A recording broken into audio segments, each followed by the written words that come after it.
welcome back to another episode of the Andrew Ramon Show. Man, what a year we've had. I mean, in this show, we've talked about almost everything, but it feels like 2020 is over, but it's not. Like, we're just in June. So we're just getting going. We had the corona, we had the quarantines, the lockdowns and everything. And it just seems in the last couple weeks, you know, with the murder of George Floyd, the protests, the riots, it seems like we're having another race war.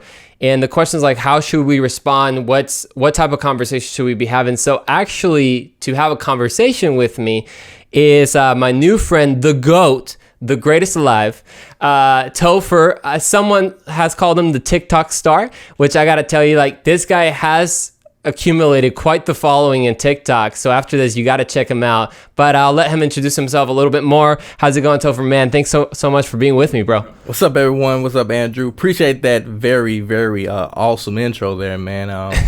Yeah, I put the stakes a little high. I admit. I put the stakes a little bit high. It's not that you put it too high. I just don't think you believed it. You gotta say it with me. Say the GOAT. You know, you say it with your chest. The GOAT. Okay, let me spell it out. For those who think, like, is he a GOAT? No, he's not like literal GOAT. It's the greatest of all time. This guy, which just of all time. And man, dude, one of the awesome things and the reason, like, I wanted to have this conversation with you is because one of the reasons you've had a great following on social media is, one, you're a rapper, so that's pretty cool. Yep. So, you know, check out his music. It's so interesting going with the stereotypes, which we'll talk about. You know, as a white person, you're not really seen as someone who might like rap very much. But dude, I love rap. I love rap. So like Lecrae and the Minion, those, man, I'm all for it. I love it. Yeah, man. So he's also a rapper, but one of the biggest things is that he's been sharing a lot of conservative ideas, but really just a lot of truth on TikTok, especially on the recent events that's going on. And Matt, tell us a little bit about that. Like, how did you get to that point where you have 330,000 followers on TikTok or something like that? Yeah, man, it's insane. I will say back in November, actually, speaking of Mineo, the only reason I got on TikTok was because, I don't know if you remember when Will Smith first got on TikTok and his first video was using Mineo song Coming In Hot. Yeah, I got you. So, and then Mineo, in celebration of that, decided to do a competition, and he said, hey, whoever make the best TikTok using my audio, you know, you get assigned something or something like that. Something super cool, because Mineo is one of my favorites, along with NF and Lecrae and everybody. So I was like, oh man, you know, I can do this. I'm a video editor. I can slap some green screen like I have behind me now, and I could do a video. It would be really cool. So I did the video, posted on TikTok. I didn't even know how to tag people. I didn't know nothing about TikTok. I was just like, here, I hopped off, I posted, hopped off, and nothing happened. So I was like, okay, whatever. I just left it alone for about a month. I come back on a month later, and I was like, let me just try to do some of this green screen stuff. I think I got like 100 followers for doing nothing. And I was like, oh, I did nothing, put one video up. Let me try again. So it kind of went like that. Did a couple of videos, and after I did a few, I think I ran across the Consciously posted a video. He's pretty big in the political scene as well, but I feel like we're diametrically opposed. But he did a video talking about how Trump was kicking a certain amount of people off of food stamps, something like that. Got it. And he made it seem like it was just going to be like kids and single mothers and just the afflicted and disenfranchised. I was like, hold on, bro, that's not what's going down. Why are you painting it like that? So I had to correct him on that. When I corrected him on that issue, or at least I talked about it, a lot of people was like, I got a lot of likes, I got a lot of comments. I'm like, man, people like to hear my commentary on stuff.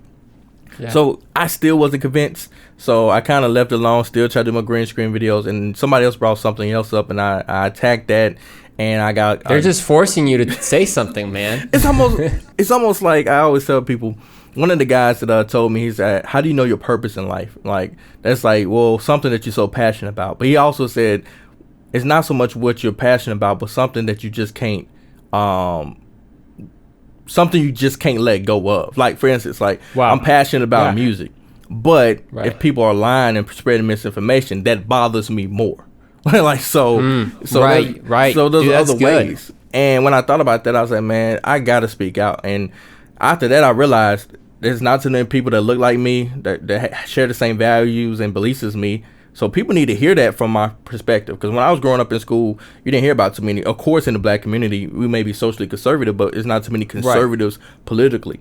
or economically. So therefore, I think it behooved me to go out here and make a name for myself and kind of spread the information that I've learned over the years.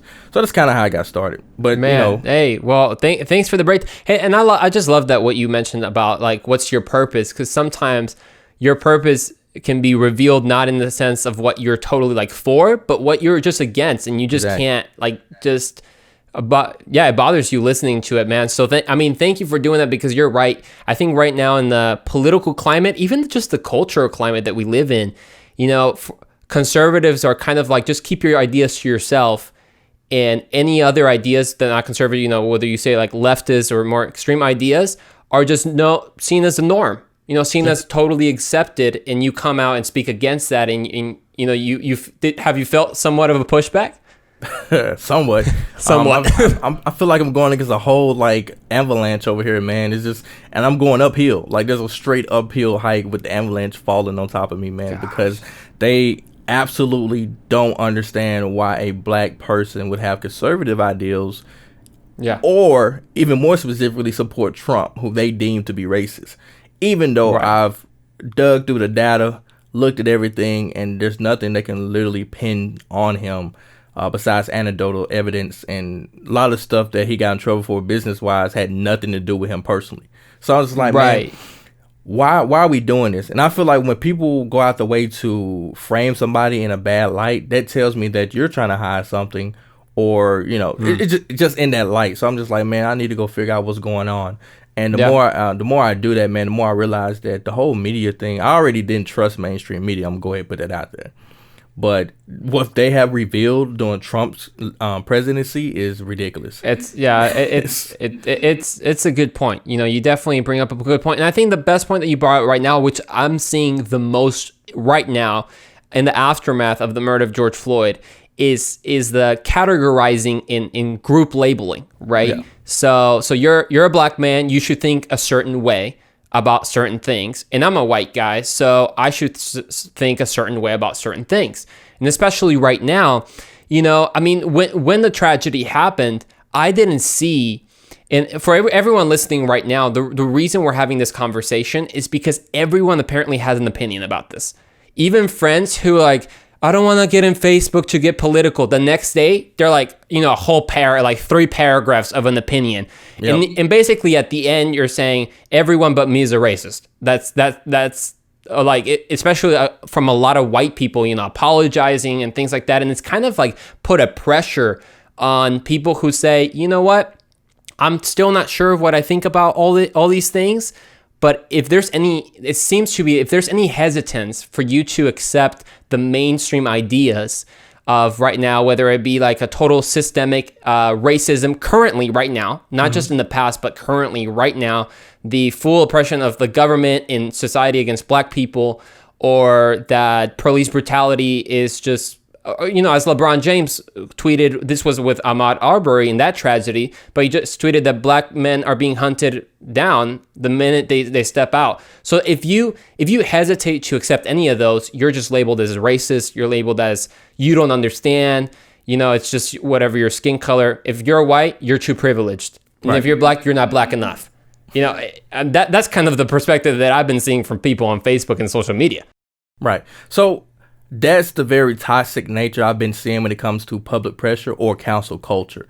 And I hate and I despise both, because it destroys conversation. It destroys the dialogue, right? Black Lives Matter is not just Black Lives Matter.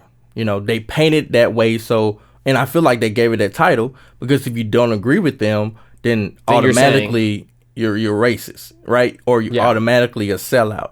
And that's why I hate that name, because Black Lives Matter do not matter all the time to them. Just like, and real quick, can you explain that a little bit more? Because there are people that like I've seen, a perspective of people that say just put Black Lives Matter because Black lives do matter, right? And as if that label was just merely a fact, but not that it has actually something behind it. That movement of Black Lives Matter. I think you were expressing that a little bit, but can you go a little deeper into everything? For those that you don't know, as an example, the hashtag, this is what I just realized, the hashtag of, George Floyd, the hashtag George Floyd or rest in peace George Floyd, I've seen it like barely used now. It's like not about George Floyd anymore. The hashtag that I'm seeing everywhere is Black Lives Matter. That's the hashtag. George Floyd is kind of, I think it has a use of like 2 million if you just search it on Instagram. Yeah. And Black Lives Matter has like 20 million, uses. So go ahead and just kind of talk a little bit about that. So yeah, I agree. On Twitter right now, George Floyd's hashtag is no longer trending. You will see Black Lives Matter or Black Life Matter, anything in that nature, right? And that's what happens. They're taking opportunity to exploit the death of someone, which we see is, shouldn't be martyred in my eyes, even though it was unjust killing, but we shouldn't be out here like, man, people like him are being gunned down innocently, and like that dude was not an innocent person. That's he definitely had a rap sheet as long as my arm over here. But yeah, but if you say that, you're not caring, right? That's kind of your label. Like you're not caring. If I say that, then I'm not forgiven as a Christian. And I was like, well, would y'all say the same thing if Hitler came over here and died by the police? Even though he wasn't committing crime at the time, but he murdered 6 million people. And then I was like, well, as a Christian, no sin is bigger than the other. So I mean, by my own eyes, I think I'm correct in this judgment. But I don't want to get into that because people, they're just silly about the whole statement. Then I also brought up the point today. I was like, if it's not about being a martyr and you don't have an issue with it, then it's like, so why are you tearing down Robert E. Lee statues? If we're supposed to be about forgiving and their past is irrelevant, it's like, obviously there's a meaning to it. It's like, we need to stop taking the bad and lifting them up and using that as an example of the police, exercising their brutality. Philando Castile, obviously, for my whole thing with Trayvon Martin, he wasn't even a police officer. It's like, how is he thrown into the same category as Tamir Rice and everybody else? I have no idea. Yes, did he die by somebody? I get that, but even George Zimmerman was like Hispanic, so I still don't understand the rationale behind it. And for everyone listening right now, definitely look up those names and look at those cases, because basically what's going on right now, and you might have seen it the same thing. I know I've kind of received a little bit of backlash, even from close friends, even people that kind of look at you, you're like, wait, I thought, as a Christian myself, I thought you were Christian, why aren't you saying this and that? But you mentioned it's just every case of a black person dying by the police, it's just labeled as, police brutality and all that. And it's just a hashtag Black Lives Matter. But Black Lives Matter is somewhat also political, isn't it? Just kind of that movement. And you're mentioning, I love, there was a video, dude, check out his videos on TikTok, because I think you said something along the words of Black Lives Matter, or almost all Black Lives Matter. It's just whenever it's convenient. Can you talk a little bit about that during the protests and all that there have been black people who have died but have gotten zero attention whatsoever? So David Dorn, forgot the Patrick Underwood, Atalia Kelly, all those people have died because of the riots. And these was innocent people. Like I said, David Dorn was a police captain for 30-some years, and he retired, and he was out there defending a black business and ended up getting murdered. So it's like, how are you about Black Lives Matter, but you don't care about black business owners? And also, you don't care about black babies that, have right now in New York, there are more abortions than there are babies being born when it comes to the black community. So I'm just like, it's not about Black Lives Matter. If you're gonna take that moniker, change it. Get something else, right? Because you obviously don't care about black lives. You just care about black votes, and that's what where they always. Oh, that's a good way. Say that again. That's like a tweet right there. But it's not Black Lives Matter. It's Black Votes Matter. So every election, I looked at Google Trends, and you can go look it up yourself. Just type in Google Trends. You can type in any hashtag, whatever you want. Black Lives Matter. It showed a huge spike at every election. For some reason, it's like, lives didn't matter. Oh, we better have an election. Oh man, 2016, 2016 up here. Then it goes back down. Closer got to 2020. Boom, Black Lives Matter back on the scene again. It's like, if we don't understand that this is just another tool by the left to pull in and rally votes for them from the black community, I have no idea what else we're gonna use. It's crazy to me. Even the numbers don't back it up. More white people are killed by the police than black people. So talk a little bit about that, because I think You know, I saw some a post on Instagram of someone having a conversation. I think it might have been with a white person, and basically with the idea like that LeBron is pushing, and some other whether they be black celebrities or white celebrities at the same time, they're pushing this idea that black men and black people are just being hunted down by the police for no apparent reason other than by their skin color, and you talk a little bit about the facts. And one quick thing for everyone listening: anytime brutality happens, it's evil.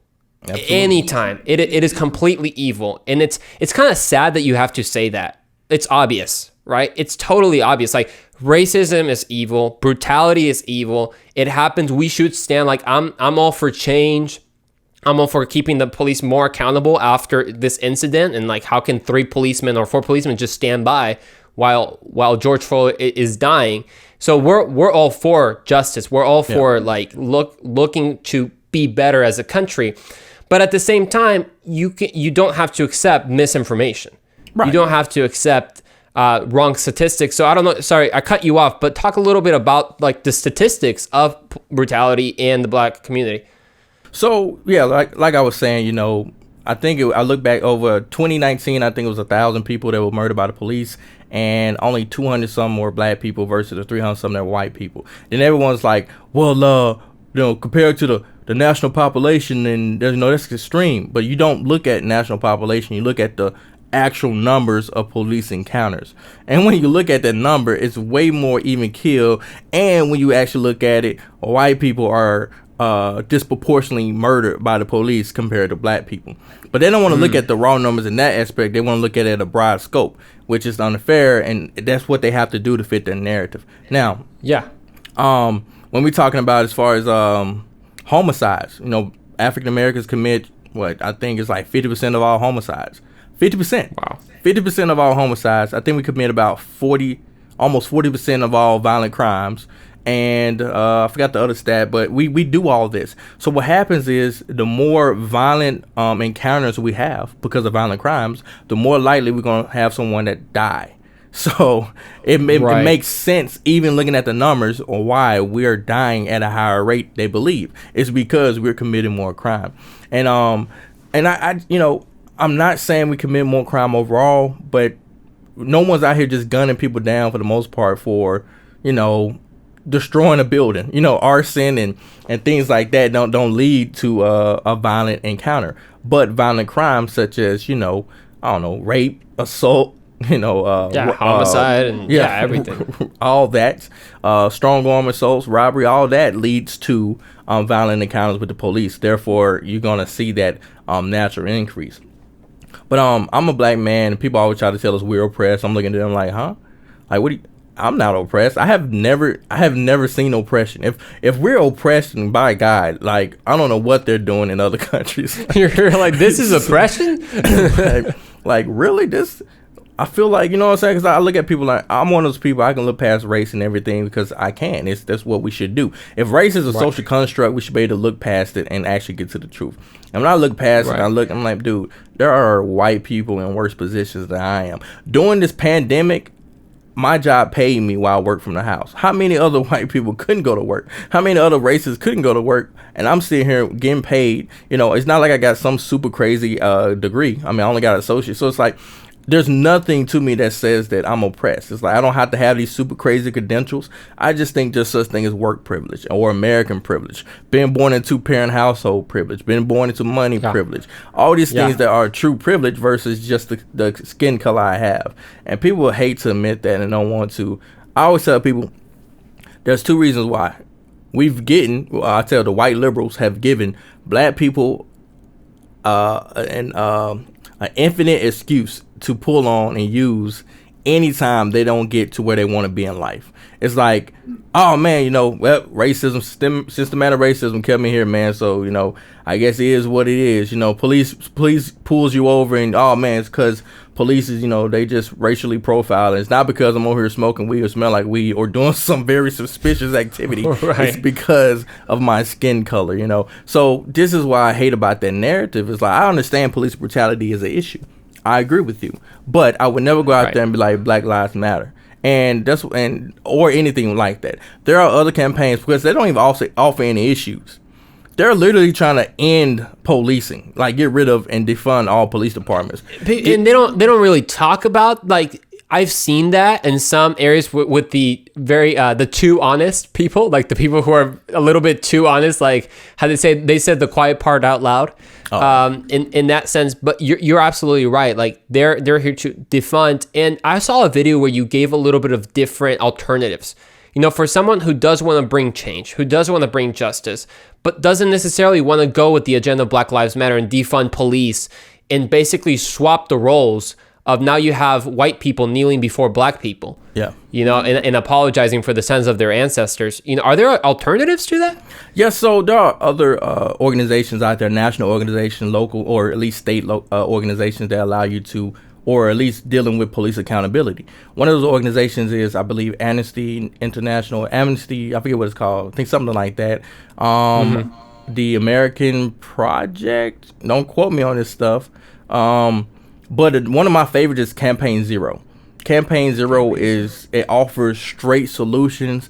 It's very pragmatic. They have it broken down. They show you it's really laid out, really easy for anyone to take immediately and implement into their policy. So Campaign Zero is the number one place I would go. But because of Black Lives Matter control the narrative, if you don't support them, even though there's alternative organizations, you're gonna be seen as racist or anything else like that, which is the point of the movement. Like I said, it has nothing to do with real justice.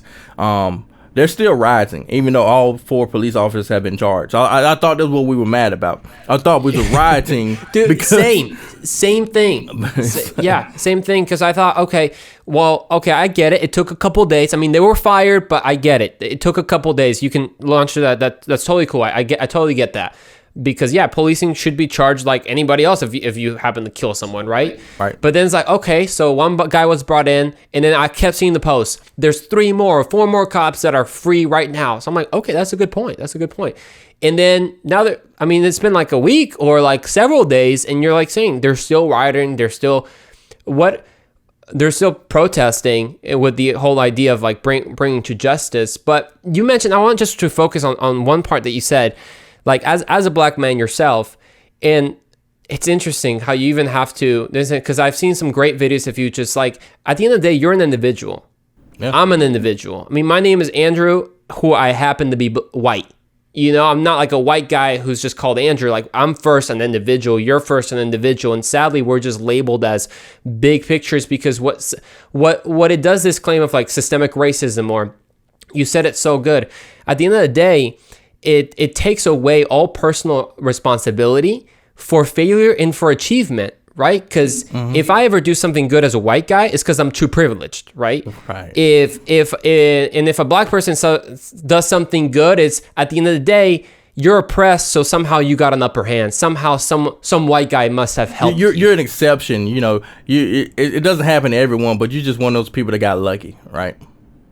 Yeah, exactly. You're one of the people that got lucky. And so with that, can you just talk real quick? You know, we got about maybe five more minutes. And could you talk that what is the greatest threat right now to the black community? You know, because we're being told it's racism, that there's some group out there of white racists, apparently, or ignorant white racists, that is the biggest threat to the black community. What do you think, in your opinion, is the threat to the black community and something to overcome? That's without a doubt fatherless. We need to get fathers back in homes, man. And literally studies show that, you know, if we bring fathers back, not only does crime go down, respect, you know, money goes up as far as economic, as far as poverty goes down. Everything goes down when it comes to having a father in the house. So it's like, we can solve police brutality, but that's not going to make the black community better. We're still going to have 50 people dying in Chicago every weekend. You know, that's not going to change anything. What's really going to change all of this is bringing back the fathers and changing that culture. A lot of people like to celebrate. This is why I tell people, it's like, there's something wrong with our culture and we need to change it. It's like, what you mean what's wrong with black culture? Ain't nothing wrong with black culture. I was like, look, y'all can celebrate the achievements of Martin Luther King, but y'all are not celebrating the steps and culture that made those achievements possible.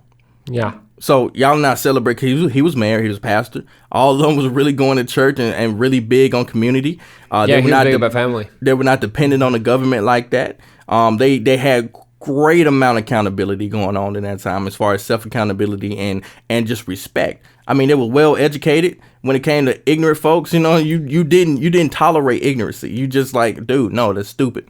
You know, if somebody was lazy or made an excuse, you was like, dude, pull yourself up, you know, like get it done. I understand the system against you to a certain level because we can't even compare it to what they went through in the 60s. It's crazy that we try to do this. Like, dude, they literally had to go to separate restrooms. Like these are the things we have to deal with. Yeah, we've had obviously, and that's the thing because racism is made as a white and black issue, but it is a heart issue. You know, we're all tend to be racist when it comes to someone who looks different than us, or just have discrimination against someone who has less money than us, looks different, has different habits, talks differently, and all these things. So it's really like a heart issue. And really, I wanted in these last closing minutes is what should we do as just people, not as like how should a white man respond or how should a black guy respond, but how should Americans or people respond to a situation like this? I just say let's get back to the policies, man. Let's enforce what we do have, and let's put some more in that just make it, you know, plain and clear. Obviously, you know, we got policies that counter police, but we need something that's gonna hold everyone accountable after the fact. And I feel like that's, you know, I'm for like when they talk about mass incarceration, why it's affecting the black community more. I think it's because of socioeconomic reasons. But if you really want to be fair, let's just make a flat rate sentence. I don't care your skin color, because people always like to bring up the race and how white men get off versus black men, but no one cares that women get less time than men. It's like all of a sudden that just goes beyond. No one talks about that. It's like, okay, whatever. But no, clean slate. It's like, no, everyone should get the same. We need to stop all this identity politics. We need to stop all this I call them protected classes. I don't even think we need protected classes. If we enforce the constitutional rights we have right now, what's the point of being protected? So that's my thing. It's like we need to get back to the rules. We need to get back to the policies that's going to push us. That's just right. You know, we don't need to label anything, man. But that's what I was saying. And I think that's excellent, man. I mean, you heard it from the GOAT himself. You heard it from Topher himself. And honestly, for anyone who's interested more in digging deeper, because you can't have everything in a 20-minute talk. You can't get to all the roots of all the issues. But if you're more interested, you can find them on TikTok, Instagram. Are there different ways to find out more about your content? Yeah, you can find me at Tophertown Music on any platform, or you can go to my website, which is tophertown.com. And there you will see all my links to everything. And by the way, that's you'll see it on the title, but that's Topher. And of course, also just want to tell you a little bit about Topher. Also served, did you mention, was it in the Air Force? Yeah, 6 years active duty Air Force. 6 years of active duty. So thank you very much for your service. And really, at the end, guys, it's not a black versus white issue. We have to come together as Americans and as people around the world and know that first it starts with our heart. And after our heart is not about how loud we can yell, but it's about actually walking out the conviction of the heart that you have to love all people in order to actually see transformation. Man, Topher, thanks so much for being with me, man. Thank you. I know you're a busy guy, so I really appreciate you taking some time. Yeah, Andrew, appreciate it, man. Anytime. Y'all got a great host. Make sure if you're watching this, get this guy a follow. I'm telling you, he's gonna go places because he's already on the right trajectory. So hey, man, appreciate it. And thank you for being part of the episode here at Andrew Ramon Show. We'll see you next time.